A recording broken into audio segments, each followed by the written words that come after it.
যারা মিলাদুন নবীর জন্য দলিল খুঁজে, যারা মিলাদুন নবীর ব্যাপারে কথা বলে, তাদেরকে বলবেন কিয়ামত পর্যন্ত টাইম দেওয়া হলো।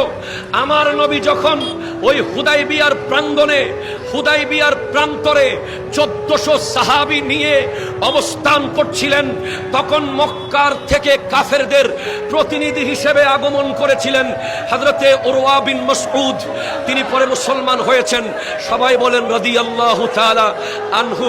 উনি এসে আমার নবীজির অবস্থান দেখে মক্কার কাফেরদেরকে গিয়ে বলে, এ কাফেররা, সাবধান হয়ে যাও, মুহাম্মদ আরবী সাল্লাল্লাহু আলাইহি ওয়াসাল্লামের বিরুদ্ধে যুদ্ধ করার সাহস করিও না, তার বিরুদ্ধে অস্ত্র ধরার সাহস করিও না।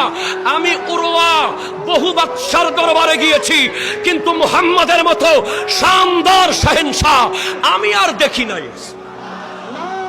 তখন কাফেররা বলছে, মাত্র 6 বছর আগে আমাদের এখান থেকে গিয়েছিল মক্কা ছেড়ে মদিনায়, 6 বছরে এমন কি হয়ে গেছে